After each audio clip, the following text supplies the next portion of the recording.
right. Welcome back to FYI, the For Your Institution podcast presented by Mongoose. I'm your host, Gil Rogers. And today we are happy to be joined by Kent Barnds, who is the Executive Vice President for Strategy and Innovation and Vice President of Enrollment and Communication for Augustana College.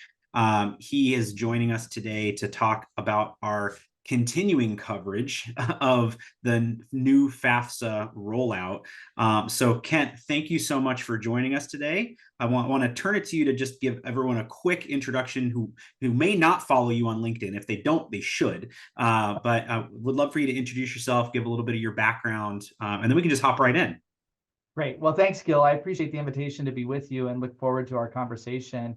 Again, my name is Kent Barnds, and I work at Augustana College, where I've worked for I'm in my 19th year, my 32nd year in enrollment management. And yeah, this has been a year with FAFSA simplification and all of that has happened. So also appreciate the recommendation to follow me on LinkedIn. They might get some sense of my passion for this particular topic. There you go. And you said 32 years in higher ed enrollment. Yeah. So you started when you were 8 years old. Is that about right? Yeah, right. I started on July 6, 1992 as an admissions counselor at Elizabethtown College, and I worked there for 13 years before coming here to Augustana. I love admissions work and think that people who work in admissions and financial aid, they do incredibly important work for for higher education and for young people who are about to discover what they're really equipped to do by attending a college or university. Yeah, so it sounds like it's a similar genesis of careers. But I want to make sure we get to the FAFSA piece. But I always say to everyone, like I started my career as an admissions counselor at my alma mater, right? And nobody goes to college to become an admissions counselor, right? That's not there's no degree in being a roadrunner for a recruitment office, right? But when I started, I didn't want to get a real job after I graduated. I wanted to work at a Boy Scout camp in Minnesota for the summer. And so I got to start a job as an admissions counselor at my alma mater in August, right? And so, and that's not an Augustana pun. It's tell me about kind of what's kept you here, and obviously it takes a certain level of crazy to stay in higher ed this long in your career, and especially with what's going on this year. What keeps you going and motivated? Yeah, well, my story really is a lot like yours. I was one of those political science, history, Spanish students at Gettysburg College, and had never really thought that I was supposed to look for a job when I finished college. And it was actually at a graduation party that somebody asked me if I'd ever thought of going into admissions. It happened to be the woman, her name is Jean Legros, who interviewed me for admission to Gettysburg. She said, "Have you ever thought of going into admissions?" I said, "No, never thought of it." She said, "Stop by my office on Monday and let's put together a resume." And the rest has been history. For me as a political science major, actually, I draw a lot of comparisons. My candidate, Augustana College, I have to get 700 students to choose me every year. And so it's been very adaptable, and it's what keeps me going. I mean, there's the rush of this work. This year's been a little bit different. It's an exhausting year, a year where we've got to get really creative to serve students.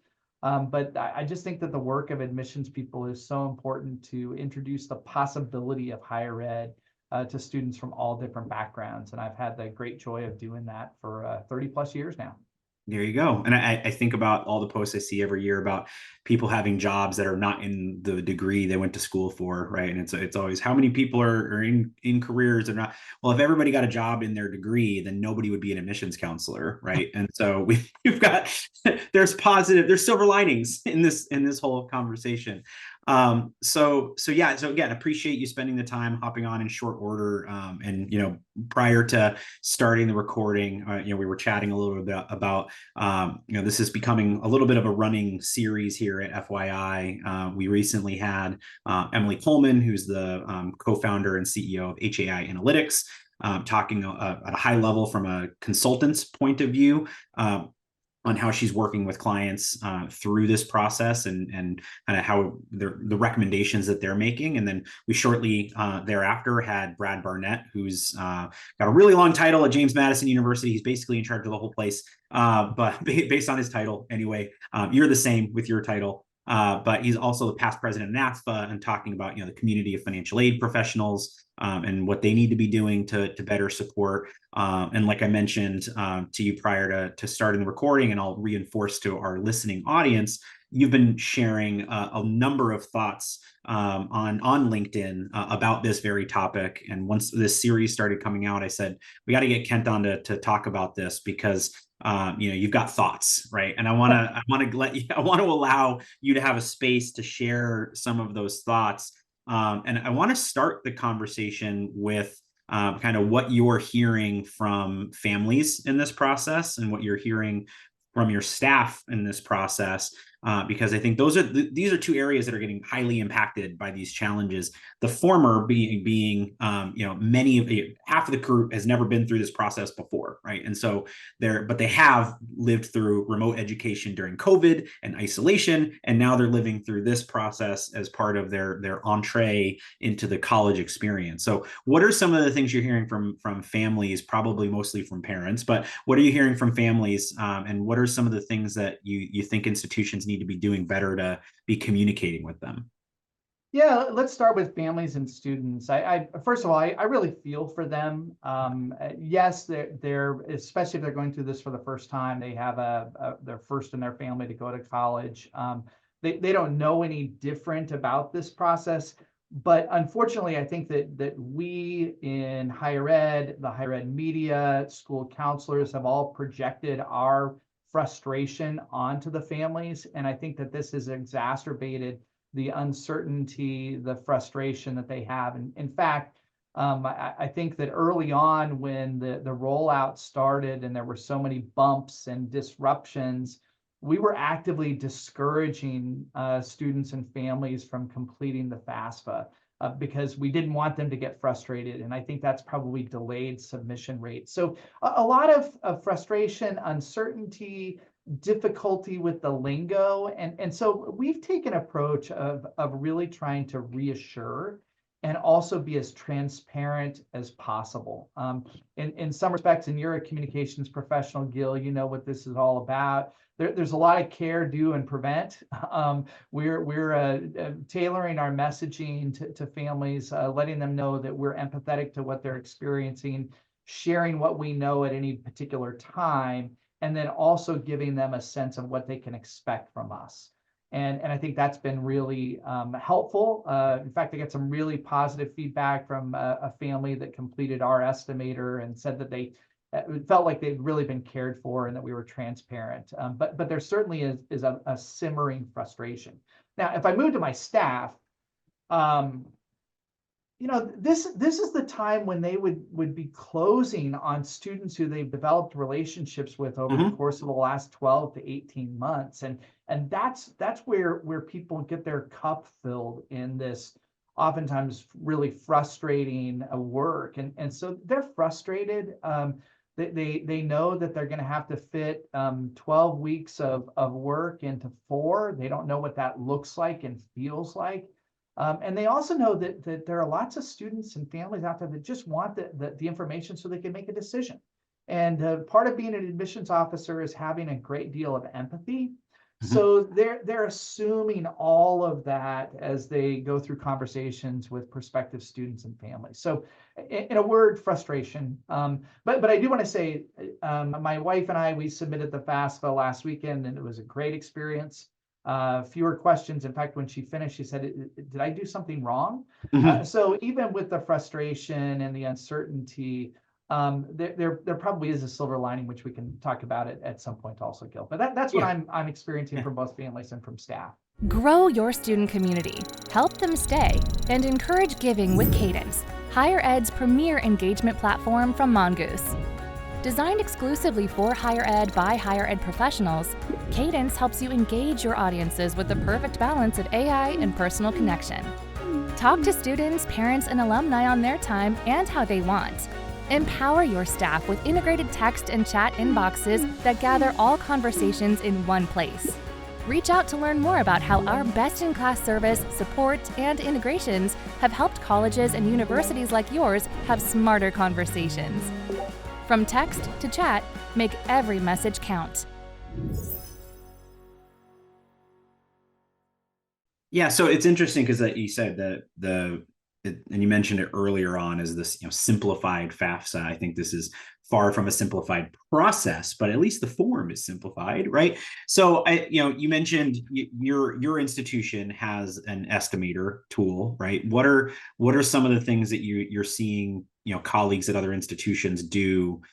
In addition to, and as much as you can share for what you are all doing to better support those families with communication resources, because you can't just magically pull an aid package out of thin air, but there are things that you can do to help guide that conversation so that we're not just sitting and waiting, right? Because I think that's the hardest part of this whole process that's always been part of the college application process is the stress of the sitting and waiting, which is why we try our best to accelerate response time, get applications processed quicker, get notifications out faster. And now all of a sudden, kind of like going to the airport when you've already got your check-in done on your phone, but then there's a long line of security and you don't have clear, right? Like it's right now, that's kind of where we're at. And so what are we doing what are you doing? And what do you see colleagues at other institutions that might be different that are meant to kind of alleviate some of those stresses? Yeah, so we actually committed early on in this year to doing estimates, and we were started opening up estimates in November, and we were doing it based on tax returns and providing sort of an assessment of eligibility for aid based on tax returns, and we looked at past modeling to be able to do that. And we did that because we knew that some segments of our applicant pool would want an estimate early in order to make a decision. But we actually saw very little uptake and very little participation in that. In fact, we had fewer than 100 students in our pool who submitted tax returns to get an estimate. So we may have misjudged how enthusiastic or excited people were for early estimates. However, in January, when we got news from the Department of Education that they were going to delay our receipt of student financial aid forms until mid-March, we stood up another way of estimating based on SAIs. So if a family had received a student aid index because they completed the FAFSA successfully, then we were able to, with pretty good precision, provide a financial aid award or an estimated financial aid award. Again, all of these are estimates. And we saw a little bit better subscription from that. I mean, we had probably 250, 275 students who completed that. But I'll say, Gil, that I think one of the things that I am sensing is that families want a best and final. And as long as we have that estimate, that word estimate involved, it's not going to move the decision. And I understand that. I mean, this is a huge decision, and families want all of the information before they make a final choice. So we've tried to do what many colleges have done. I mean, there are lots of different ways. People are saying that they're standing up their own internal FAFSA. People are offering awards that they'll stand behind. But the reality is, until we have a finalized student aid index, everything that we're doing is an estimate. But we're trying to provide families with as much information as we can. Yeah, and I've seen institutions, going quickly with resources like CSS profile or a slate form, or there are things that we can do. But at the end of the day, I harken back to my days as an admissions counselor, and I remember the early days of traditional search, when you would buy your lists, and the minute you get your list, you got to get that to your mail house. You got to get these things executed because you got to be first to the mailbox, right? That was the old mantra, and it still is, sadly, to some extent. That's still the mantra for many institutions, is first to the mailbox, and it's that same feeling with financial aid packages. But the reality is that being first to the mailbox doesn't necessarily mean that you're going to get that enrollment, because it impact the enrollment, because they're still going to be waiting for offers from other institutions, because it's the financial piece of the decision, not the oh, is this school interested in me? It's, oh, by the way, there's this big giant process that's kind of out of the school's control that we're all kind of waiting for. And that's what I was talking with Brad Barnett about on his recent appearances, that at the end of the day, everybody can kind of put their hands in the air and blame the government to some extent, which is something that I feel like most people can get behind nowadays. But there's still that there's that balance of, you want to be first to the mailbox, but you want to be accurate, and speed and accuracy are not always the same thing, right? Yeah, absolutely. In fact, a lot of people have asked, well, is there opportunity for competitive advantage? And I've really had to explain to people that it would almost be like somebody applying for a home loan and going to one bank and applying there, and then that bank says, oh, it looks like you're eligible for this loan, so we're going to give you a loan on behalf of the other bank. That's sort of what's going on, and it's a strange thing, because we really are dependent upon the federal government's involvement in this process, and they're a single source. Even with the CSS profile, that student aid index isn't what it is until it's finalized by the federal government. The last time we saw sort of a technology disruption like this in the enrollment management space was the rollout of the Common Application. There was a new Common Application, and the software was a complete disaster and a complete mess. But there were market solutions. You could stand up your own application. Many places at that same time had their own application or another third party. Yeah. And it happened at a stage in the recruitment funnel where it was a blip. Yes, it was frustrating, and it birthed the coalition application. But this is different because the federal government is the single source provider. And it just feels like the federal government hasn't listened to higher ed professionals throughout this entire process. And I know it's a bit of a conflict between the House and the Department of Education, their accusations of limited funding, but this has been a mess. And my sort of first post on LinkedIn about this disaster and some gaslighting the Department of Education was doing to those of us in higher ed really had me hot, because we've seen so many things coming that have come to reality, and it's impacting families. I mean, the filer rate is way behind. It's impacting those families that have the least amount of resources. Now colleges are extending the decision date, which means that we're going to ask students to make decisions when they don't have frontline support because high school has ended and they don't have a school counselor. It's just a mess. And then there are some real fatal issues, I think, with FAFSA simplification. Lack of recognition of multiple students in college is a mess. Working in the Midwest, including farm value in the formula after it's been excluded for years and years and years. And if you didn't know, the average farm in the Midwest is about a $2 million value. Also including small business value in the formula. There are just some real flaws to this that we all saw coming. Yeah, and it's hard because that's a great reminder of the historical context. I remember the year the Common App challenges happened, and challenges is the marketing term for it. And you're right. At the end of the day, many institutions aren't even on Common App at all. So it's really the subset of schools that are, and you could always go back to your own institutional application. It was really the Common App exclusive schools that were impacted then to the largest degree, right? But at the end of the day, there's sources. You're making a case for why colleges and universities have to get 3 quotes from different vendors, because there you go. So we make it a challenge then for all procurement processes, with the exception of things related to the federal government. Discover future applicants, delight enrolled students, and amplify fundraising performance with our Cadence engagement platform's live chat and chatbot solutions. Designed exclusively for higher ed by higher ed professionals, Cadence helps you engage your audiences with the perfect balance of AI and personal connection. We leverage proactive outreach and anticipate common roadblocks, knowing the most significant decisions often start with the smallest conversations. Our powerful AI ensures instant support, and is smart enough to know exactly when to hand off to a staff member. And if nobody is available, it allows for easy follow-up. Effortlessly integrated with your website, we proudly feature an industry-leading 85% self-service rate. It's never been easier to make every message count.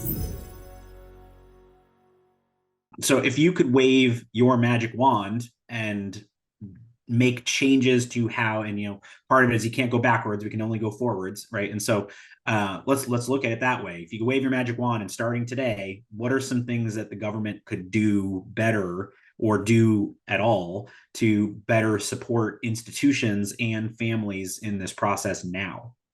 Yeah, so first and foremost, I would say for institutions, if the Department of Education could turn on our individual dashboard, that would be so very welcome, because we don't even know who has submitted the FAFSA for our institution.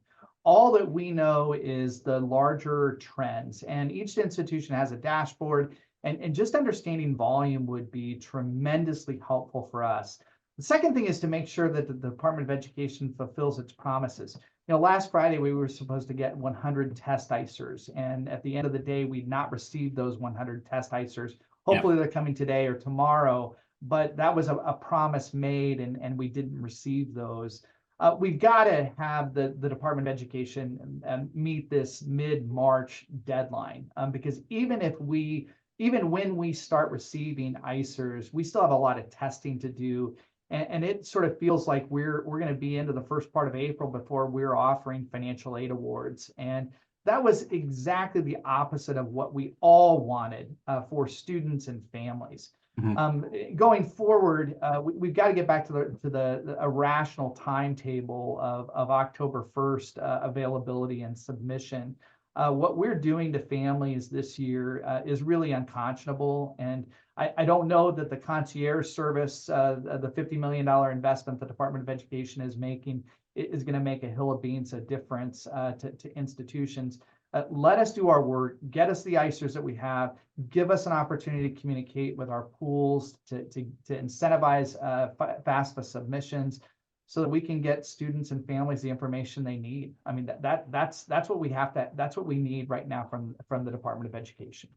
Yeah, and it's hard because I feel like every time you send a communicate, this is where we make jokes about, put your hands up and blame the government, but when you have a timeline that you're given and you communicate that timeline to families, and then the resource is not hit as you would expect, it creates issues. I know that a lot of the software platforms that are used to support in aid packaging and management of your budgets, et cetera, they're going to have patches and testing that need to happen in order for them to be able to be used, for you to be able to do testing, to be able to roll out packages, right? And so you've got a domino effect every single time that this happens, that things get pushed back. I mean, you say early April, that's the latest, right? And so that's the earliest, rather. So I think you've got a lot of opportunity. There's a lot of fast action that needs to happen, and that is starting with the government hitting timelines, right? And so Kent, I appreciate your time. I reserve the right to have you back on in 6 weeks or so and we'll see where we're at with some of these timelines. But for folks that want to maintain connection with you and pick your brain a little bit, what are some of the best ways that they can get in touch with you? Yeah, well, thanks for that, Gil, and thanks for a great conversation and your laser sharp focus on this topic, because we need more people talking about this.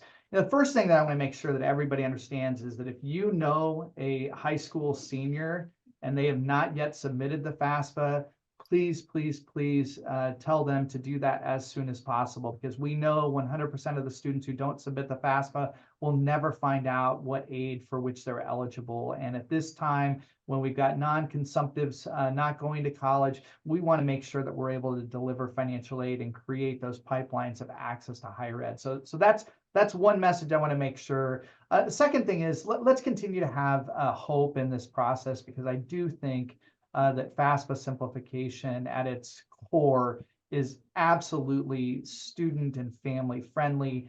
To make this process easier and more straightforward is a good thing, and something that we should all celebrate. For your listeners who are interested in connecting, easy to find me on LinkedIn because I have that unusual last name spelling, Barnds. Would love to connect as people think about this issue as well as other enrollment management issues. But truly, Gil, I'm really glad that you're bringing focus to this issue and making it a part of what you're sharing with your listeners, because we got to get this right. Absolutely. Well, I appreciate the positive sentiment, and I appreciate you spending the time, because it's commentary, and it's voices like yours that help drive this conversation forward. And so we're going to continue with our coverage of the new FAFSA rollout over the next few weeks as we head into yield season, or traditional yield season, which I think is completely redefined this year. Yield month, we're calling it. Yield month, hard stop, not yield. So I appreciate, again, your time, and we will see you all next time on FYI. Thanks so much.